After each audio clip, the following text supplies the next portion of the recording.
This is the 3pm Takeover, Radio Northern Beach's only drive-home show. Keep it right here for a whole hour of fresh hits and entertainment for your Wednesday afternoon. Here we go. Hit it. Welcome to the 3pm Takeover's Earth Special. We are so excited for this. This is something that's like really a little bit different for us, but I think it's going to go down really, really well. We have a super, super exciting event. I don't know if you'll call it an event coming up on the show. Victoria, yes. Do you want to tell our listeners all about it? Yeah, so in honour of our Earth Special, we'll be talking to Dr Josh Wodak. He studied anthropology and cross-cultural research, and he now works in art media that bridges the gap between science and design with environmental and ecological studies. If you didn't understand a lot of those words, don't worry. We had to look into it all. But you'll understand by the end of the show. Oh yeah, we're going to chat to him later on. Definitely stick around for that. And that first song about mud, tell us about that, Hope. I can't believe there's a whole song about mud, but it's such a Canadian thing. If you're listening and you're Canadian, you will definitely know that song. It's by the Roadhammers. It's one of my favourite songs, and it really just reminds me of Canadians on a farm. It's a bit country. I love it. It's very country. It's very earthy and worldy. And the reason that we're having this as a special is because it is World Environment Day. Well, it was World Environment Day. It's World Environment Week. It's World Environment Week. So the actual World Environment Day was on the 5th and started in 1974, quite a while ago now, but it's the United Nations' main, vehicle for encouraging worldwide awareness on the environment. And so we thought that would be a little bit of fun to take it for a theme of our show. So all our songs today are environmentally or earthy-esque. Yeah. As you will see when you listen on. And like Victoria said, we have the interview coming up with Dr Josh Wodak, which is very, very cool. And then we're going to do a little bit of quiz and see how environmentally friendly Victoria is. Dun, dun, dun. Are you an eco person? Or am I killing the earth? Oh, my carbon footprint is huge. I know that. I spend too much time in the shower. Well, we both catch public transport to work, so tick, we're good people. That's all that counts, right? Yeah, I don't know how environmentally friendly my train is as it carries thousands of people and chugs along, but better than every single person driving, I guess. This is true. If I can barely even breathe on my train. If all those people were in cars, wow. Yeah. Wow. Well, if you stick around later on, we're going to find out when we do the quiz near the end of the show. But I'm so excited about Earth Special. Earth is good. Because I think Earth Hour, that was a couple of weeks ago, wasn't it? Yeah. I used to really love having the Earth Hour because we used to turn off everything at home and then play charades by candlelight. Oh, cute. And now every time it gets to Earth Hour, my mum's like, okay, everything off except the TV. And we just keep the TV on all hour, but we're like, lights off, we're doing a good job. Right now we're going to head into some more music. Again, Hope, I feel like you can introduce this song. First you had a Canadian band and now... Yeah, and now a little bit of Bliss and Esso, so a little bit closer to home.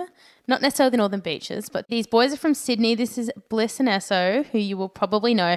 And this is a really cool, kind of grungy, protest-y-ish type song about sea rising and environment. How very topical. Perfect for Earth Special. So stick around, guys. We're back right after this. Welcome back to the 3pm Takeover Earth Special. Hope you enjoyed that. That is The Sea is Rising by Bliss and Esso. Sydney band. Very cool. They nice sure and are. Cool. Now, we're going to move into our interview with Josh Wodak. He's on the phone right now. And to give you a bit of background, when I was at university, he was my sustainable processes lecturer. He also works in art media that bridges the science sector and the design sector and the public sector in exhibitions. And he's a really interesting guy and we're very excited to speak to him. And we're going to talk to him now about his work and what he does. And here he is. Thank you for taking the time to talk to us. We really appreciate it. That's right. It's a pleasure. I just want to start with the first question, just to throw it out there. I've just been having a look and you have a really, really fascinating academic background. So how did you get to a place where you meshed all your different ideas to kind of come up with what you do now in terms of what you teach? In terms of what I teach, that's more of a fit between what subject matter is offered at the Faculty of Art and Design at University of New South Wales, where I'm based, and the kind of background trajectory that I have. Mm-hmm. So broadly speaking, I've been working on things to do with the cultural dimensions of climate change for about 15 years. What got you interested in that? Was there something that sparked it while you were studying or working and researching?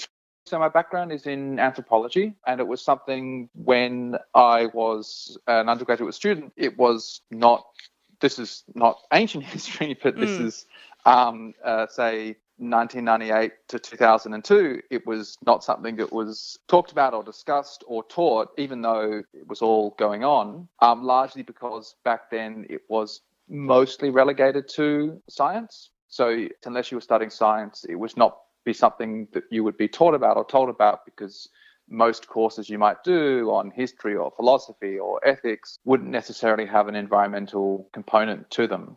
In my field of study, which was on anthropology of India, that's first how I came across it, because I was looking at the Ganges, one of the main rivers of India, and particularly in the Himalayas. And already back then, there was quite a lot of publicity around how quickly glaciers were melting. So that's kind of just how it came to be something of central importance to me, because I realized for the type of anthropology that I wanted to do, what was going on in the glaciers in Himalayas was going to be a big part of that. That's really cool. I didn't know that you specialised in Indian cultural and anthropology.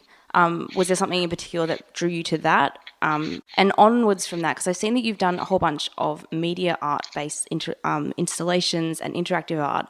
How did you go from anthropology and environmental into art and design? Yeah, It's an odd jump. It is, as life tends to do. There are random curveballs. So I started a PhD in what is called visual anthropology, and that was to return to India, where I'd spent about a year and a half doing field work and travel. But I could not get the visa from the Indian government to go back and do my field work. So that ended my anthropology days. Because it was just not possible. So I switched to media art instead. Oh, wow. Yeah.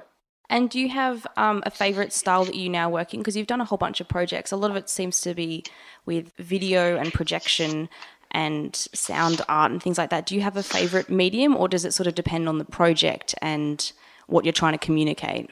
Yeah, that's the latter. So it just changes project by project. Depends what the project is about. The last project that I did was to do with recreating a science experiment that NASA did, where they took Wallamai seeds, the pine tree that was discovered in New South Wales in 1994, onto the International Space Station. Was extinct? Yep. That's the one. What I did with the project was made a sound work which recreated the temperature extremes that the seeds were exposed to when they went onto the International Space Station for 6 months, which was to test, amongst other things, the effects of radiation and microgravity on the ability of the seeds to germinate, which comes from a more serious scientific interest in doing things as kind of weird and sci-fi as it sounds, of making off-world seed banks as a kind of insurance policy against environmental disaster, for lack of a better term,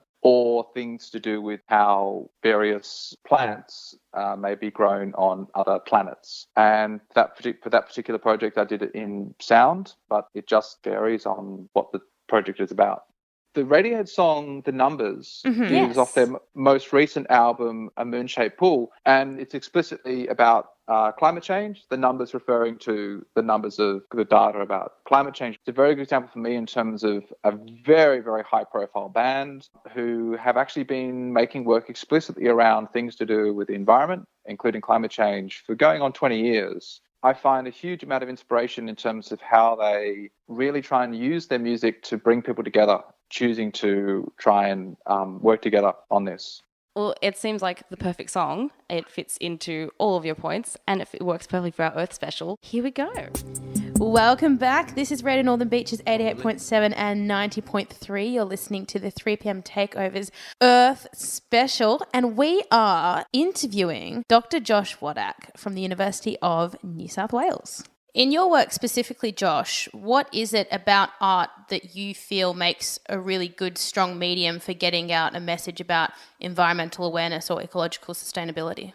I'd say the main thing would be trying to get a sense of empathy with what's called the more than human world. The more than human is a term that's used to try and resituate our species in a very complex, interconnected web of life. We have, for instance, hundreds of billions of bacteria and microorganisms in our digestive system. So a human is not a single species, for instance. That's one example. And do you feel that over the course of your professional working life, so much of what you're able to represent in that same space is really heightened and made better by evolving technologies? I work more in sound and video and things like that, partly because they can be shared much more easily with people around the world versus, say, if you make a physical installation or a sculpture. So it's not really I'm not trying to sound lazy, but there is an element of if you make something in that medium, you can share it more easily. Yeah. I'm in an exhibition at the moment at RMIT in Melbourne, which is called Oceanic Imaginaries. It's a whole bunch of artists for the Art Plus Climate Equals Change Festival, which is on at the moment in Melbourne. And I just sent them a video file, for instance, and then they put it in the gallery. So it's quite easy and straightforward. Is there any barriers you face trying to get the point across? Oh, there's huge barriers in the sense that one of the challenges if you're trying to teach any of these things outside of, say, a science faculty is two fields of literacy. One is literacy of science and the other is literacy around ecology, which just is the whole network of relationships that exist between organisms. And is it almost like a different language sometimes, having to translate all the scientific jargon into like phrases that the general public would understand? Yeah, I guess that there's a fortunate synergy in that I have to do that for myself anyway, because I don't have any training in science. So I have to translate it so I can understand it. Otherwise, it just goes over my head. So then that process of translation is something I try and share with, say, students in design or fine art or whatever it might be. And I think that that's part of what I'm trying to get across is that as a society, we need to move beyond the notion that science is for scientists, art is for artists, et cetera, like that. So we need much more willingness to be outside of our comfort zones. People feel a willingness to say, I will be receptive to relevant information that comes from other disciplines if it helps me understand how we might collaborate and communicate and cooperate better in society at large. It's really interesting the way your works deal with very science-based environmental and ecological things, but obviously can in a much more visual language. So I know some of the things you have worked on, the When I Was Buoyant project, when you project sea level rising onto people's bodies, like that made that notion so much clearer because I could see it and I'm a visual learner. So that was a really interesting way to sort of bridge those two worlds and two concepts, I guess, of science and art. Yeah, I think there's a sense that if we wanted to have a society where people were interested and engaged and concerned with what was going on, they have to be able to relate to it in some way. And ideally, maybe this sounds a little bit cynical, but we care about ourselves, yeah? So if you show someone how something might affect their body or their family or their well-being, for instance, in a direct, engaging, emotionally savvy kind of way, I think there's a greater sense that people might feel a sense of, oh, I'm part of this. I want to be interested in it, rather than feel, oh, that's someone else's problem, or that's a future generation's problem, or that's a problem for a scientist or a politician, that kind of ethos. So that project, When I Was a Buoyant, of projecting a future sea level rise onto people's bodies, comes from an aim of, how might I create something which has literally a strong embodied connection between people in society and sea level rise? And this is a big if, and this is nothing about individual lifestyle choices or individual preferences, but if as a society we want to start to try and grapple with some of these issues, a lot of our values will need to change. And so one of those values will be to get away from the notion, for instance, that art or design should only be there for aesthetic enjoyment. Do you know what I mean? That there can be a really politically, ecologically engaged basis to things that we go to because we're drawn to them, maybe because of their aesthetics, but they might challenge our values. So you said have you just finished the Seeds project? It's because you said it was a year-long project. Has that finished or is it almost done? Or I finished that a couple of months ago, and that was part of an exhibition also in Melbourne where a few artists were commissioned to make work specifically around herbaria and seed banks. Sorry, the project didn't take me a year, but the scientific experiment was a year long. Oh, okay. So, for instance, the sound work that I made is 12 minutes long, where every second in the sound work represents 2 days in the real world. Oh, wow. So that was what I was trying to map, is all of those temperature fluctuations, 365 days of them, but to compress them into 12 minutes. It's kind of like an audio time lapse. That's it. Had you worked with predominantly audio before, or have most of your previous works been much more visual than audio based? Just varies. I used to make music of sorts. I say of sorts because I used to sort of try and do pop songs and they'd come out not sounding very much like pop songs. And that led to more of an interest in experimental music and what they call sound art. I don't have a game plan. So it really will be, what is the thing you're trying to get at and what seems like the best means of expression that you could do to try and express that. That's really fascinating to me, actually, that you brought up music, because I was going to say to you earlier in the discussion, art really seems to be that thing that can be used to mass communicate with people. It can be used to make the science relatable. And I was going to say, do you feel like art is really the only way that you can kind of get a message out there? But then you mentioned music as well. So it's really fascinating because you seem to have this background, you know, in anthropology dealing with the people, and then you've got the science and what you do, and you've also got the social communication aspect. So in all of what you do, what would you say is really the most rewarding part? I like connecting people. That would be the main thing. So with this SEED project, which is called Seed in Space, Sound in Time, I found the name of the NASA astronaut who took the seeds into space, Gregory Chamatov. It just so happens, because I was having a lot of trouble getting the data that they used so I could use that for the sound. And someone said, why don't you just contact NASA? And I thought, oh, that will lead to nothing. I mean, there are thousands of people that work there. They will ignore my email. It just so happens that Gregory lives in Sydney and is a professor at Sydney University. Oh, wow. So what are the chances? I wrote to him and he wrote back the same day, which was a shock and very exciting because I'm a nerd about space things. So it was very exciting to have some dialogue with a NASA astronaut. And a lot of times when I'm working with scientists, I explain to him, this is what I'm interested to do. And, you know, they kind of look at you sideways like, okay, that's a bit left field. And then I sent him the finished work along with the other scientists involved in the project as well. And it seemed to give them a fresh lens on what they'd done, because where I was coming at it from is obviously very different because I have no idea how to do the actual science. I'm more interested in using the science that they did to tell a story about empathy with the more than human world.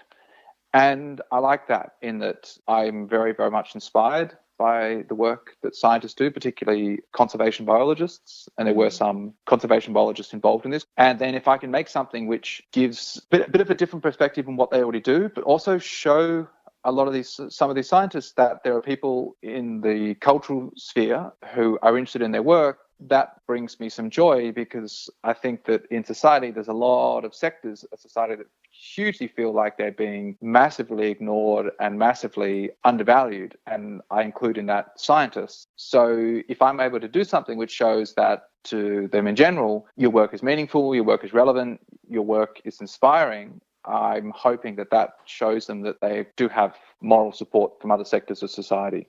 Yeah, I definitely think that your work can clearly see how it's sort of bridging different sectors, which is such a great thing. The bridge is really necessary for a lot of people, and it's really great that it is combining them. Both sides can see that, oh, there's a different way of looking at this, and they, like you said, also being appreciated, which is really cool, because that's also a really important part of people's work, is being noticed and appreciated for the often the very hard work that they go through. So thank you for doing that. And thank you so much for chatting with us today. We've really appreciated having you on the show. It's been super interesting. Yeah, no, it's an absolute pleasure. I think that there's a really nice thing with what you're doing in terms of a community radio show. And hugely, this seems to come back to a notion of community in terms of people feeling they're part of something bigger. That means you're really trying to actually provide a platform in your area that people can engage with and be informed by, which is awesome. Well, thank you. We hope we're doing that. We hope so. This is our way of our own sort of cross-cultural communication, kind of, as it were. It's a bit hard because we can't see any of the people that listen, because it's just sort of us in a studio booth. So sometimes it's a bit hard to tell if we're getting out there, but it's every now and then we hear comments and get feedback, which is really lovely. Thanks, Josh. Thanks so much. Cheers. Have a good day. Bye. Bye. Welcome back. This is the 3pm Takeover's Earth Special. We just heard Moving Mountains by Usher, and just then was Da Da Dum by Paradise Oscar, who was a Eurovision contestant a couple of years ago. That song was played. Was it Finland? He represented Finland, but yes. It was 2011. No, it was not that long ago. It was. It was a very long time ago. We were still in high school. Gosh. But yeah, 2011, and he represented Finland, and he did not do that well. But No, he got through the finals. Yeah, but then he didn't do that well in the final. True. But he really did well liked in our his hearts. song. It was like our pick of the years. I really like that song, and it's about the environment and conservation, so fitting for our special. Talking of which, if you were listening earlier at the beginning of the show, I said that we were going to give Victoria a little bit of a test to see just how eco-friendly she is. The leggings I'm wearing today, guys, are literally made of recycled plastic bottles, so I'm thinking I'm going to do okay in this quiz. That is actually true. That is crazy cool. So They're really comfortable. They're like full-on long exercise pants. Yeah, they don't look like they're made of plastic. No, and they feel normal as well. Yeah. It's amazing what you can do with recyclable things now. I'm very excited. I'm excited for the day when, like, everything I wear is made of, like, recycled bottles. Is that day gonna come? Yes. I don't know. Probably. Like, I think last year at the Met Gala, their theme was, like, future fashion or something. Yes. And there was a couple of celebrities that wore gowns that were made entirely of, like, recycled PET bottles, which is really cool. And they looked like normal red carpet gowns, so... You know what? You've made a really good segue into our quiz, because the first question is... Are your leggings made from recycled? Yes, they are, tick. I'm already acing this quiz. It's do you recycle bottles? Yes. Your options are never, I make crafts out of all my plastic, sometimes, or always. Always. I'm a stickler for recycling in our household. Good. How often do you take out the trash? As little as possible, once a day, more than once a day, or once a week or less? Probably once a week or less. We usually do it like because sometimes the bin won't be full, but like it'll be something smelly in it, and it'll be bin day, and you gotta get rid of it. Yeah, once a week or less. Okay. Would you buy an electric car? No, they're ugly. No, I love the smell of petrol. Yes, my next car will be electric, or I have one and I love it. Oh, I haven't even thought about it. I guess my next car will be electric. Okay, we'll go with that. Do you turn off the lights every time you leave a room? Yes, no, or I don't know. I don't pay attention. I want to say yes, of course I do, but often I forget. Ooh. You know when like you leave a room to go and grab something and come back and then you forget to go back because you get distracted by something else? Yes. That's what Victoria does a lot. So maybe, unfortunately, Victoria doesn't pay attention. Do you buy organic food? Never. Always. Sometimes. Sometimes. Do you leave your cell phone charger plugged in when the phone isn't even on? No, why wouldn't I? Or I don't really think about it. I don't really think about it. It's plugged into a power board, to be fair. Same. So it's not like like I have other things that are running along, like it's plugged into where like the TV's plugged into. So it's not like it's into the wall. Yeah, no, neither. Yeah. Okay. Do you drink bottled water? Never, sometimes, or every day? As in like I buy a bottle of water? Yeah. Oh, no. Okay. Do you flush your unused tablets down the toilet? Of course. No, I sell them. No, I throw them in the trash, or no, I return them to the pharmacy. I don't think I have unused tablets. You obviously sell them. That's such a weird option. Guys, community radio doesn't pay that well, so I gotta get that sweet dollar bill somehow. Paracetamol on the side. No, I guess we just chuck them. You're not meant to? You're meant to give them back to the... I don't even know. I never really thought about that. That's why we're doing this quiz. World Environment Day makes you think on these things. About like how I could be making more money off my unused drugs. No, basically. Okay, next question. What do you do with the clothes that you don't want anymore? Sell them, throw them away, sew them into a quilt, or donate them? I try and sell them, but I rarely sell them, so donate. If I don't sell them, I'll donate them. Very good. When having a party or barbecue, what do you eat off? Styrofoam dishes, real dishes, biodegradable dishes, or paper or plastic dishes? Real thingos. It's not. I don't often go to a park and have a barbecue. We'll have a barbecue at someone's place. Yeah. So we'll use real cutlery and real plates. Okay. What do you do with used batteries? Put them in the freezer, throw them away, or you use rechargeable batteries? Throw them away. But I feel like Same. I can only think of two things that I use very often that actually use batteries. And that's like TV remote. The TV remote, and that's the only thing I can think of. Same. Because everything else is plugged in. Everything used to have batteries in the old days, remember? You'd always be like alarm clocks clocks and like putting in batteries. Yeah, alarm clocks and like cameras and stuff. Like all those things don't use non-rechargeable batteries now. Yeah. Yeah. Okay. Do you turn off the water while you're brushing your teeth? Yes. Like, wow, you didn't even need options. Because it annoys when people don't, because they'll stand there and it's like whoosh, and they're like Just and I'm the like, noise turn it is off. annoying even. Yeah, I'm like, just turn it off. It's an absolute waste of water. How long do you shower for? 5 minutes or less, 10 to 15, or half an hour or longer? 5 minutes or less, because we have a really small hot water tank. And Oh, if you're in there more than 5 minutes, the water just goes suddenly cold. So I'm not allowed to have long showers. Ours does that. Our shower's really fast here. It can last anywhere from 4 minutes to like 25, depending on the day. Oh, it's like So shower roulette. yeah, you have to like wait and see if it's a good day or not. Oh, no. Okay, what do you use to carry your groceries? Reusable canvas bags, paper bags, plastic bags, or paper or plastic that I recycle after? Reusable canvas. Oh, I use tote bags. one of those people. I am indeed. Never without one. I went through a phase where I tried to like bring all those bags, but I just use plastic bags now.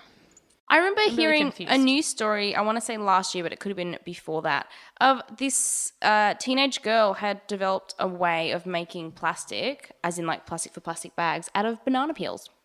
And I don't know why that never caught on, because I would happily know that plastic bags are made of biodegradable banana peels. That's very sustainable of her. Because she grabbed like the fibers from it. Because you know how like Wow. banana peel has like the fibery thing to it when you separate it? Yeah. Yeah. But it frustrates me when certain things that can't be recycled but are used like as the only option of something. Like sometimes you buy like food in a certain packaging and it can't be recycled, but you can't buy that food out without the packaging. Without that packaging, That yeah. really, really frustrates me. So That's difficult. yeah. Sometimes, unfortunately, that is the way. But yeah. moving forward, that will change. It's getting better. A lot more like the things you buy meat packaging in from like Coles or Woolies, you can recycle those. So it's getting better, which is good. But I think we still have some ways to go. Do you have any like environmental tips for Earth Week?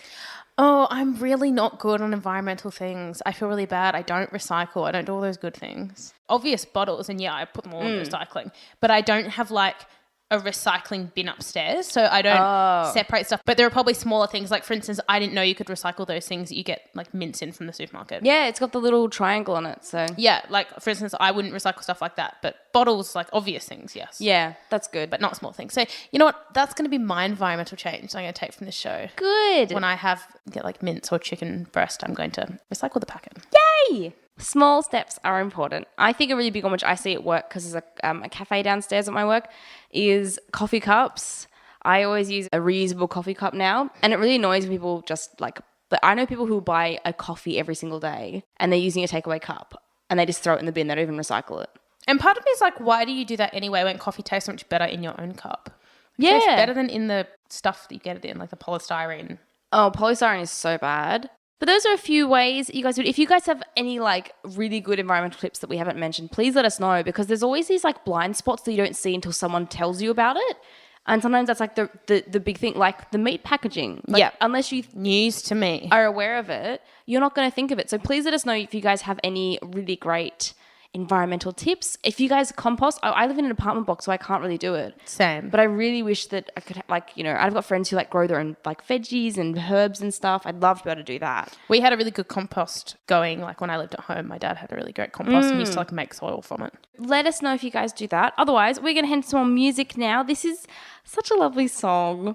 This is Somewhere Over the Rainbow and What a Wonderful World by... Israel Kamakawioli. He's Hawaiian, and I didn't want to say the name, so thank you, Hope. It's a really good mash of these two songs, and I absolutely love it, so enjoy.